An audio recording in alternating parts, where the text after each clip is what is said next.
Hi everyone, and welcome to this week's digital marketing news. We have news from Pinterest, Google and more. If you enjoy our weekly and daily updates, don't forget to subscribe to our YouTube channel, like our Facebook page and sign up for our newsletter.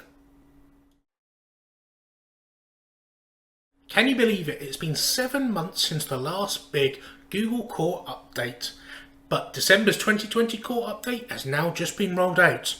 This is the third Core update of 2020. So Google's Core updates can affect the ranking of your site. So knowing when these things happen can help you identify fluctuations in your own rankings. The main impact of this update was felt on December the 4th, but it does normally take a couple of weeks for the update to fully roll out. Several search data companies have indicated that this appears to be a larger than usual update, and it seems to be affecting the top 3 rankings the most. So we may not know the full impact of this update for a couple of weeks, so keep an eye on your rankings for any changes.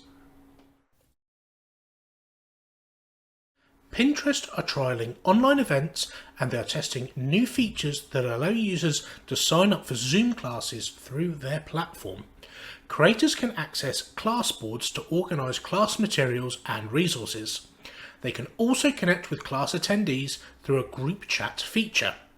Pinterest has confirmed that this new feature is an experimental test, but wouldn't expand any further.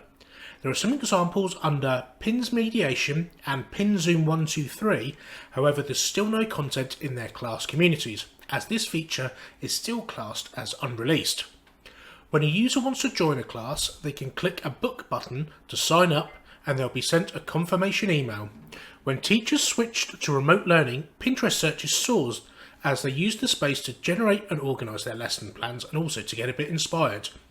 Due to this, there is no surprise that Pinterest is testing tools to enter the online learning and event space. Twitter is warning users when they try to like a tweet that contains inaccurate information. The alert states, "Help keep Twitter a place for reliable information."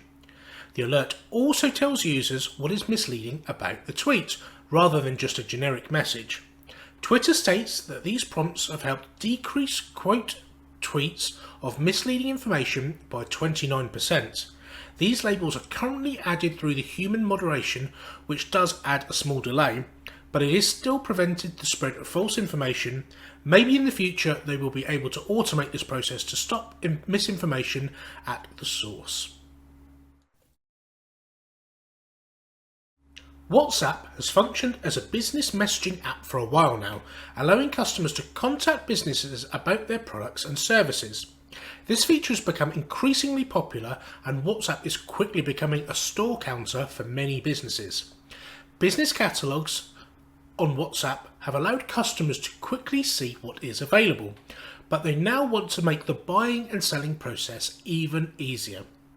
WhatsApp carts will allow users to browse the catalogue, select multiple items and send their order in one single message to the business. This will make it easier for businesses to keep track of order inquiries and requests. Within Google Ads, you can now share lead form extensions across ad types. This will make it easier to manage lead form extensions and make the platform work more effectively for you. Lead form extensions are now available for search, discover and YouTube campaigns, with over 50 available questions to customise your form and meet your business needs. We hope you've had a great week and don't forget to like, follow and subscribe and we'll see you next Saturday. Don't forget to get these updates straight to your inbox, subscribe using the link in the description.